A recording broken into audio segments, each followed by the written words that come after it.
नमस्कार दोस्तों, GS classes में आपका स्वागत है। दोस्तों, आज हम लोग साइंस के महत्वपूर्ण ऑब्जेक्टिव प्रश्न को देखेंगे। आज हमने जैव उर्वरक बायो फर्टिलाइजर से कुछ महत्वपूर्ण क्वेश्चनों को लिए हैं जो विभिन्न परीक्षाओं में पूछा गया है और विभिन्न परीक्षाओं में पूछा जाता है।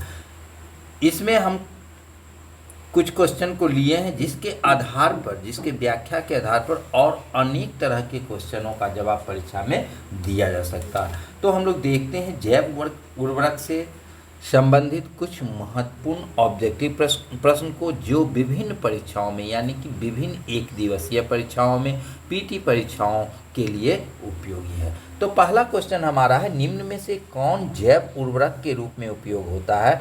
राइजोबियम, नील हरित शैवाल, एजोला, उपर्युक्त सभी।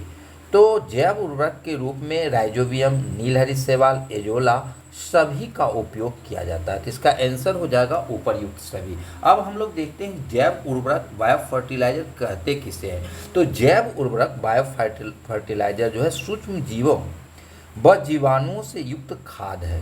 क्या है? सूक्ष्म जीवों व जीवाणुओं से युक्त खाद है। जैव उर्वरकों को बृहद रूप से 4 भागों में बांटा जा सकता है। इसको 4 भागों में बांटा जा सकता है। पहला है नाइट्रोजन स्थिरीकरण करने वाले जैव उर्वरक। इसमें राइजोबियम, एजोटोफैक्टर, एजोस्पिरिलियस, उसके बाद नील हरित शैवाल, एजोला आदि आता है। यह जो है आपका नाइट्रोजन स्थिरीकरण करने वाले जैव उर्वरक हो गए। दूसरा है फॉस्फोरस घुलाने वाले जैव उर्वरक। इसमें बेसिलस, स्यूडोमोनास, एस्परजिलस आदि है। तीसरा है कंपोस्टिंग एक्सीलरेटर। इसमें ट्राइकोडर्मा और लिग्नोलिटिक मुख्य रूप से आता है। अगला है पौधों की वृद्धि को प्रोत्साहित करने वाले राइजोबैक्टीरिया, स्यूडोमोनास की प्रजाति। तो ये जैव उर्वरक हो गया। जैव उर्वरक को 4 भागों में बांटा गया है। चारों भाग का नाम है। इसमें कौन कौन, इससे संबंधित अनेक सारे क्वेश्चन आते हैं, जैसे नाइट्रोजन स्थिरीकरण करने वाले जैव उर्वरक कौन कौन है, फास्फोरस में घुलाने वाले जैव उर्वरक कौन कौन है, इससे संबंधित क्वेश्चन पूछा जाता है। इसको आप लोग देख लेंगे और इसको बढ़िया से तैयार कर लेंगे तो इससे संबंधित जो भी क्वेश्चन पूछा जाएगा आप उसका आसानी से हल कर सकते हैं। अगर नील हरित शैवाल और एजोला जैव उर्वरक है, तो क्वेश्चन पूछा जाता है नील हरित शैवाल और एजोला क्या है, तो एजोला और नील हरित शैवाल जो है सो जैव उर्वरक है। अल्फाल्फा एक प्रकार का फलीदार पौधा है। ये भी पूछा जाता है ये जैव उर्वरक है कि नहीं। अल्फाल्फा जैव उर्वरक है कि नहीं, तो यह जैव उर्वरक नहीं है, एक प्रकार का फलीदार पौधा है।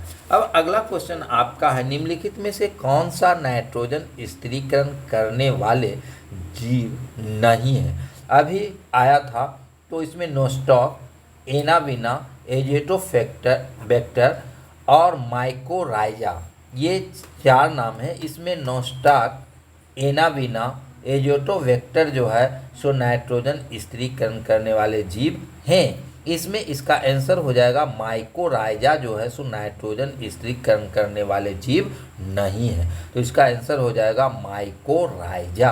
अब है नाइट्रोजन स्थिरीकरण जीवाणु किस पौधे की जड़ के साथ संयोजन करते हैं? ए में है दालें, बी में है चावल, सी में है गेहूं और डी में है गन्ना। तो इसमें आएगा दालें। नाइट्रोजन स्थिरीकरण जीवाणु किस पौधे की जड़ के साथ संयोजन करते हैं? तो यह जो है सो दालों के साथ संयोजन करते हैं। इसका हम लोग व्याख्या देखें तो नाइट्रोजन स्थिरीकरण जीवाणु दलहनी फसलों की जड़ों के साथ सहजीवी संयोजन करते हैं।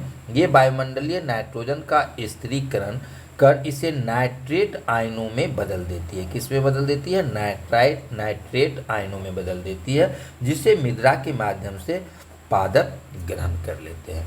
नील हरित शैवाल एजोला का सहचरी है, इसे मिलाने से अच्छी उर्वरकता प्राप्त होती है। अब अगला क्वेश्चन है, निम्न में से कौन जैविक उर्वरक है? यूरिया, 2,4-D, स्ट्रेप्टोसाइक्लिन और एजोला। अभी हम लोग बात कर रहे थे तो जैविक उर्वरक इसमें एजोला है। क्या है? एजोला है। यूरिया कृत्रिम खाद है। 2 और 4D यह जो है सो कीटनाशी है, खरपतवारनाशी है। तो इसमें निम्न में से कौन जैविक उर्वरक है? तो जैविक उर्वरक में एजोला हो जाएगा। एजोला जो है सो क्या है? जैविक उर्वरक है। अब है निम्नलिखित किस फसल में नील हरित शैवाल मुक्त जैव उर्वरक के रूप में प्रयोग किया जाता है? तो नील हरित शैवाल का जैव उर्वरक के रूप में धान में किया जाता है। तो इसका आंसर धान हो जाएगा। अब है निम्न के साथ मिलाने से एजोला एक अच्छा उर्वरक होता है। तो एजोला को नील हरित शैवाल के साथ मिलाने से अच्छी उर्वरकता प्राप्त होती है। इसका आंसर हो जाएगा नील हरित शैवाल।